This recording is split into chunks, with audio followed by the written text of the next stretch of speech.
بسم اللہ الرحمن الرحیم۔ ایک طریقہ کار معاشرے میں اب بنتا جا رہا ہے، خصوصاً دیندار لوگوں میں، کہ وہ جب آخری عمر میں پہنچ جاتے ہیں تو مرنے کے بعد میراث تقسیم ہو، اس کے بجائے وہ زندگی ہی میں حصے کر کے چلے جاتے ہیں اور حصہ دے کر چلے جاتے ہیں بلکہ، اور اس کی وجہ وہ حدیث بھی ہوگی جو پیغمبر اسلام صلی اللہ علیہ وآلہ وسلم سے منسوب ہے کہ ایک مرنے والے نے، ایک صحابی نے وصیت کی تھی کہ ان کے کھجور کا گوڈاؤن جو بھرا ہوا تھا، مرنے کے بعد وہ فقراء میں بانٹ دیا جائے، اللہ کی خاطر انفاق کر دیا جائے۔ تو پیغمبر نے یہ کام بذات خود انجام دیا تھا اور کھجوریں ساری بانٹ دی تھیں ان کے انتقال کے بعد، اور آخر میں کسی کونے میں 2-4 کھجوریں پڑی ہوئی تھی تو لوگوں نے اس کی جانب بھی توجہ دلائی، تو پیغمبر نے کہا کہ ہاں یہ بھی بانٹو، مگر اگر یہ اپنی زندگی میں اتنی کھجوریں خود بانٹ کر جاتا، یہ 2-4 کھجوریں خود بانٹ کر جاتا، تو وہ اس سے بہتر تھا کہ جو مرنے کے بعد اس نے گوڈاؤن پورا کھجور بانٹنے کے لیے کہا۔ تو زندگی میں اگر انسان خود تقسیم کر کے جائے تو اس کا اجر زیادہ ہوتا ہے۔ غالباً اس بنیاد پر یا کسی اور بنیاد پر لوگ یہ سوچتے ہیں کہ مرنے کے بعد بھی تو میراث تقسیم ہوگی، یعنی ظاہر ہے کہ مرنے کے بعد تو اس کے کسی کام کا نہیں ہے، تو کیوں نہ اپنی زندگی ہی میں اپنے مرنے والوں کو جو ملنے والا ہے وہ دے کر جاؤں، یا تھوڑا سا کسی کو کم یا تھوڑا سا کسی کو زیادہ دے کر جاؤں۔ تو زندگی میں میراث بانٹ دیتے ہیں، اور لڑکی کو حصہ دے دیا، اس کا لڑکے کو اس کا حصہ دے دیا، اور اسی طرح سے کسی اور کو، مثلا کسی بیٹی کو حصہ تھوڑا زیادہ دے دیا، بیٹے کو حصہ تھوڑا کم دے دیا، یا بیٹے اور بیٹیوں کو سب کو برابر بانٹ دیا۔ تو زندگی میں یہ اختیار انسان کے پاس موجود ہوتا ہے کہ وہ جس کو جتنا چاہے بانٹ سکتا ہے، کوئی حرج نہیں ہے۔ بلکہ اگر میراث کا ایگریمنٹ بھی کرنا چاہے تو کوئی حرج نہیں کہ دیکھو میں تمہیں یہ دے رہا ہوں مگر اب تمہارا حصہ میراث میں نہیں ہوگا۔ تو اگر وہ اس طرح سے بھی ایگریمنٹ کرنا چاہے تو بھی کوئی حرج نہیں ہے، یہ بھی ہو سکتا ہے۔ مگر اب سوال یہ پیدا ہوتا ہے کہ اگر یہ پیسہ زندگی میں اس طرح سے بانٹ دیا اس نے اور بچوں کو وہ پیسہ مل گیا، تو اب کیا اس پیسے پر خمس ہوگا یا نہیں؟ اس لیے کہ میراث پر تو خمس نہیں ہوتا ہے۔ آیت اللہ سیستانی کے ہاں اگر مرنے والے نے زندگی میں کبھی بھی خمس دیا ہی نہیں ہے تو مرنے کے بعد بھی خمس نہیں دینا ہے، اور اگر فرض کیجئے کہ وہ زندگی میں خمس دیتا تھا اور اپنی زندگی میں باقاعدگی سے ساری چیزوں کا خمس دے چکا ہے، تب بھی مرنے کے بعد جب میراث تقسیم ہوگی تو اس پر بھی خمس نہیں ہوگا۔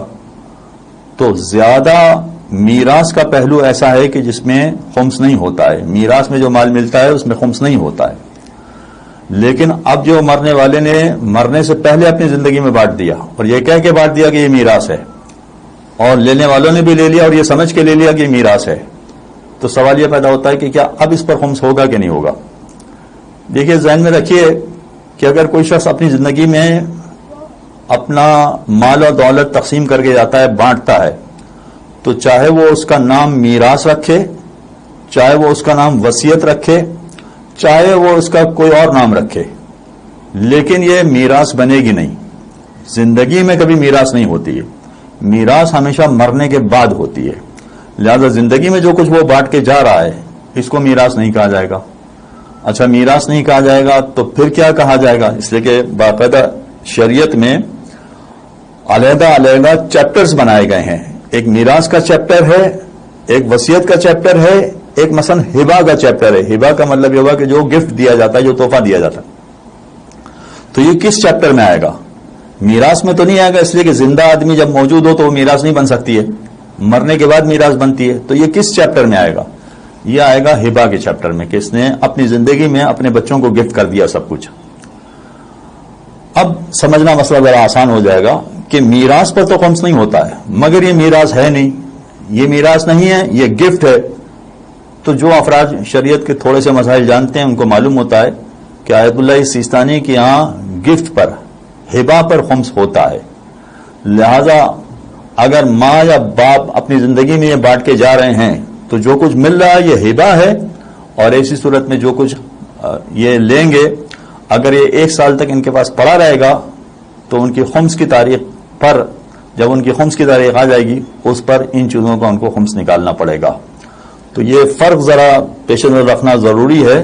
خصوصیت سے ہمارے معاشرے میں جو افراد دیندار ہیں وہ یہ کام زیادہ کر رہے ہیں اور آج کل اس سلسلے میں سوالات بھی بہت پوچھے جا رہے ہیں. اس لیے یہ بات واضح کرنا ضروری تھا کہ یہ میراث نہیں ہے، یہ ہبہ ہے، یہ گفٹ ہے، لہذا اس پر خمس آ جائے گا 1 سال کے بعد. اگرچہ باپ نے یا ماں نے جو بانٹ رہے ہیں انہوں نے اپنی زندگی میں اس پر خمس دے دیا ہے، اپنی زندگی میں خمس دے دیا ہے، مگر اس کے باوجود یہ مال جب بیٹے کے ہاتھ میں آئے گا یا بیٹی کے ہاتھ میں آئے گا تب دوبارہ بیٹے اور بیٹی کو خمس دینا پڑے گا. اس لیے کہ باپ یا ماں نے جو خمس نکالا تھا وہ اپنی ملکیت میں تھا اور وہ خمس نکالا تھا.